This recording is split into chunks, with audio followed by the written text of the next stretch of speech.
Gdje smo došli? Napokon, došli smo. Gdje? Rujan je rezerviran za mnoge stvari, poput nepoloženih ispitnih rokova i studentskih tragedija. Ajde reci di ideš ti, di nas puštaš, naš... Vi idete po štandovima, jedan da svog Tekken turnira, Doviđenja. Ali je također vrijeme za PandaCon. Ove godine održavala se 10. obljetnica PandaCona i u subotu nas je počastilo prekrasno vrijeme, kao što možete vidjeti. Mi smo došli i ugodno se iznenadili koliko je već ljudi bilo. Jedva smo se kretali po hodnicima. Ja sam originalno htjela doći na predavanje o uvodu u cosplay fotografiju od Purple Toast Cosplay. No, Leo i ja smo odlučili malo dulje spavati. Imala sam još neke druge obaveze koje sam trebala srediti, tako da smo na kraju došli malo kasnije. I onda sam ja išla na panel o 10 godina PandaCona koje su vodili organizatori. Taj panel je meni bio osobno odličan jer su me uvijek zanimala ta nekakva pitanja, ali nikako da se onako nađeš s tim ljudima i popričaš. Ne želiš ih smetati, pogotovo tijekom konvencije jer imaju svojeg posla. Ali ovako je baš lijepo bilo vidjeti u njihovom razgovoru koliko se PandaCon tijekom godina razvijao, što su sve postigli, kako je sve započelo. I to vrlo skromno, a sada da su napravili baš ime od sebe, da svake godine sežu negdje dalje. Baš je lijepo vidjeti i baš je lijepo čuti ovako kako se razgovaraju i pričaju o tim počecima i gdje su danas i što razmišljaju o budućnosti. Svakako super panel. Sve je krenulo. Ja kad sam došao, malo je sve bilo drugačije. Nije nas niti bilo ovoliko puno. Primjećujem da je dosta mlađih generacija danas ovdje. U smislu duplo više nego kad sam ja bio. I tim se isto dosta promijenio, volontera je dosta ošlo, novih je došlo. Vezani za to da su pande iz Kine dobivali i upita i prigovora. I znamo da su pande iz Kine, ali pande su također toliko cute. I morali smo ići s tim PandaConom jer nekak najbolje nam je svijao, jel da? Pa da, mislim, pande su isto neka više simbol Azije isto općenito, kada kažem, mislim, i općenito, Japan, Cuba, mislim, neka velika obitelj, da kažem, ne znam, ne bi se bilo nekakve ogromne cijene ili nešto. Ali ovo prošlo pitanje, dakle, šta bi napravili da imamo infinite resources, za nas sve, pa ne znam, mislim da je bilo interesantno, jer mogu nazvati, pozvati neke tako figure iz tog svijeta, tipa ili voice aktore, ili neke režisere. Nakon panela jedan od organizatora je pitao ko će se pridružiti gore na pozornici i Leo i ja smo rekli, ja vidim niko drugi se ne javlja pa smo došli mi i ja sam mislila da će biti 3 pitanja. Mi smo na kraju gore bili pola sata i za to zaslužili ovu picu na snimci. Na kraju večeri Leo i ja smo imali svoj gaming quiz. Imali smo mix komentare kako se ljudima svidjelo, ali pobjednici su bili zadovoljni i to je nama bitno. I mi smo zadovoljni i to je isto bitno.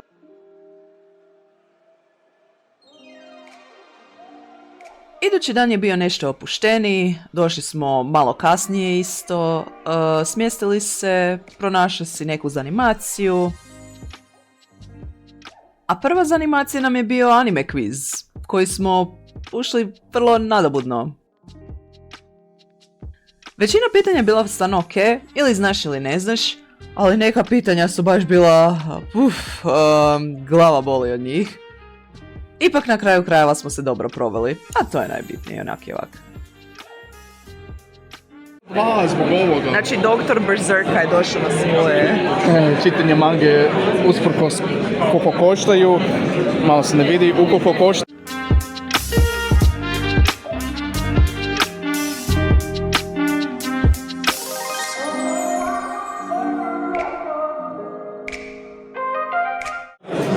Sad je tvoj red da piše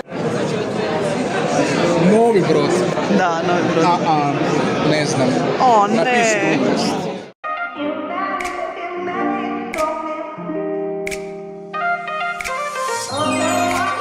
Nekim čudom smo Leo i ja imali dovoljno vremena da se sjednemo i odigramo Tekken, što je bilo dosta cool. Leo je onak pol konvencije proveo za ovim stolom i bilo mu je super. Informatičar. Kaj igramo Tekken? Igramo Tekken. Po prvi put. Jer gospođa nije htjela sa mnom igrati Tekken nikad. Sad sam natjerao da igra sa mnom. Igrala sam s tobom Tekken, ne laži. Sedmicu nisi osmicu.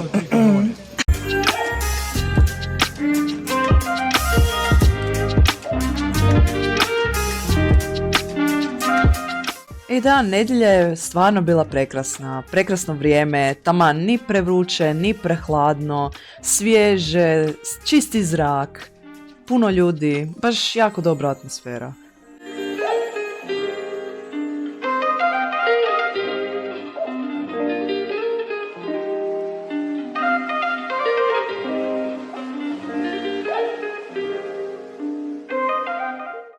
Pandako nema puno štandova, ali zato se nađe nešto za svakoga.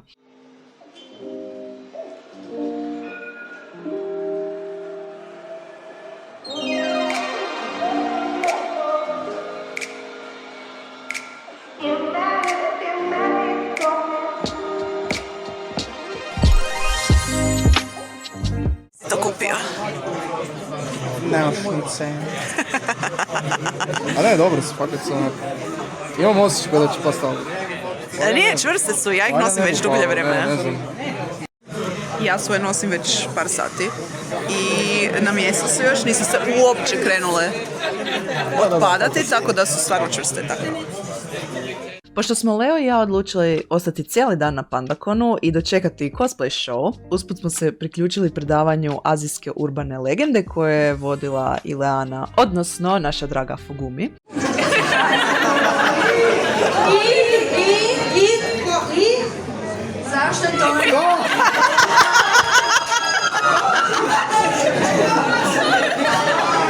I ta prezentacija se sastojala od nekih možda 10 različitih priča o popularnim urbanim legendama iz Azije i bilo je jako cool vidjeti i poslušati ovu prezentaciju.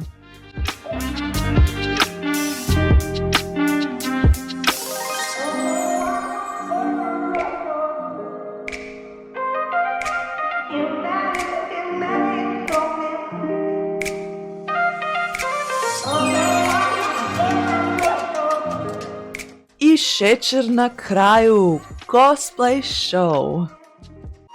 Pa dobar dan, dobro večer, radni narode, kako je vama danas? Nadam se da ste se lijepo zabavili ove godine na Pandakonu.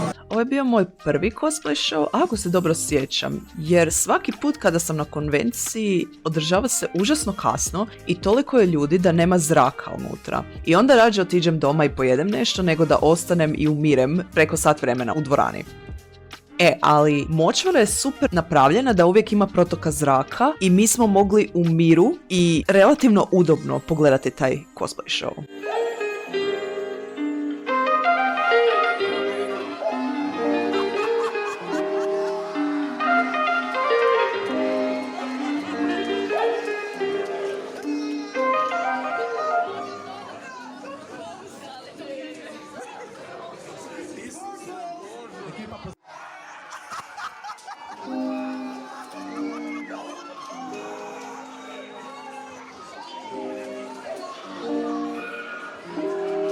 Ono kaj ću reći je ako imate vremena, ako imate mogućnost i ako vas ne smeta takva gužva i takva buka, da si odete pogledat cosplay show. Bilo na Pandakonu, bilo na Sferakonu, bilo gdje drugdje, ostanite i pogledajte si, to je stvarno poseban doživljaj.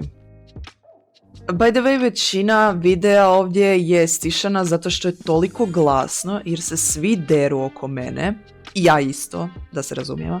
Ali da vam se čuvam uši, nisam stavila zvuk.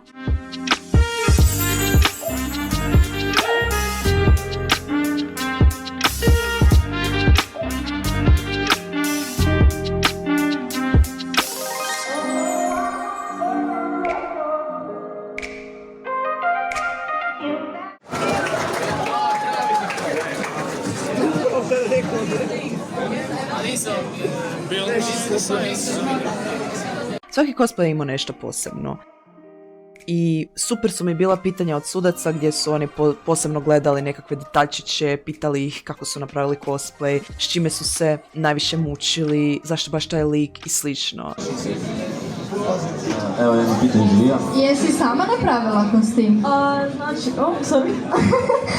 dobro, ove hlače i kimono su naručeni. Plašt je napravljen od mame, od kolegice koja je sad upravo bila prije mene.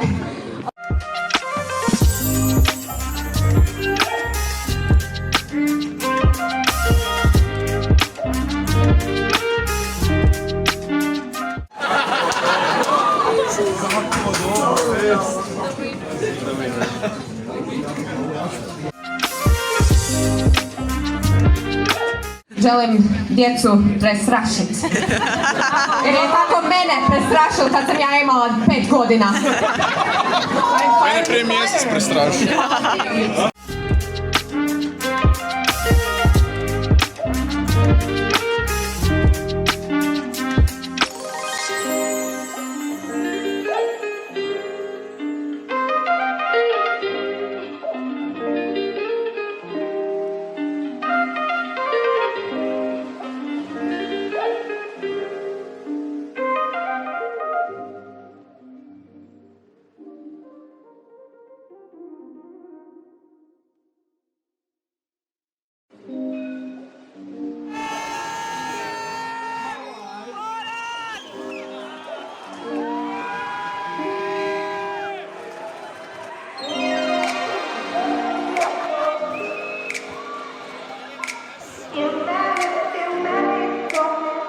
Znači, stvarno fenomenalna točka programa koja se stvarno isplati vidjeti.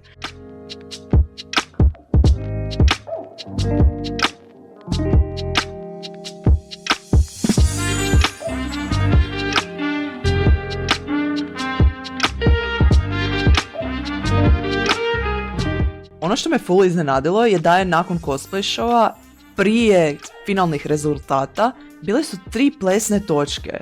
I meni su bile baš super. Act like an angel, dressed like crazy. Oh, the girls are falling, falling. Oh, the girls are falling, falling. Oh, the girls are falling, falling. Oh, the girly girls. They make me so crazy. Crazy, crazy, crazy, crazy, crazy, crazy, crazy, crazy, crazy, crazy, crazy. Act like an angel, dressed like crazy.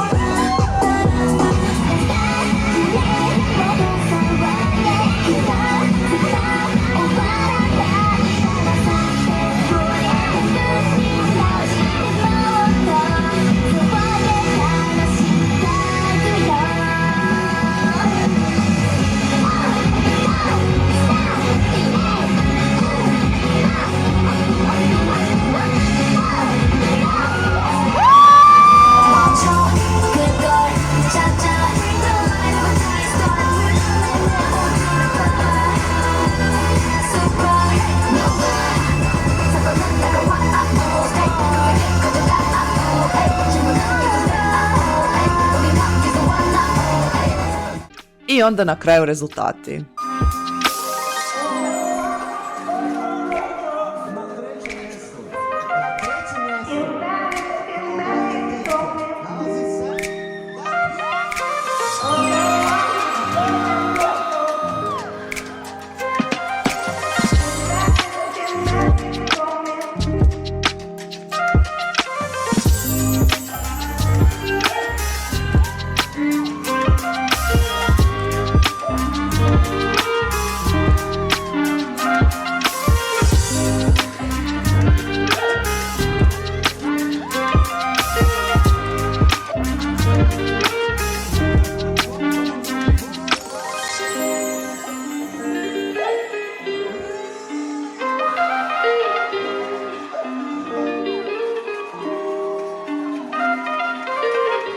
Čestitke svim cosplayerima, pogotovo nagrađenima, jer su ti cosplayi stvarno bili fantastični i zavrijeđene su te nagrade bile. Kraj Padmakona, koje su glavne? Skol Kid je trebao dobiti. Dobro, okej. Kontroverzno mišljenje. Kontroverzno mišljenje i mislit ću da što je fora meni. Općenito, kako ti se svidjelo? Dobro je bilo. Malo sam umoran i pokaži svoje naušnice još jednom. Slang, da. Nam je bilo super. I to je to. Idemo doma jest.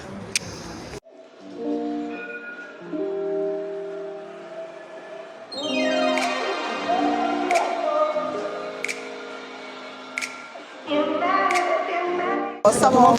sve koji umre. Doslovno. Nisam rekla ko umre, ja sam samo gledala zbog koga... Neko umre. Ma ne.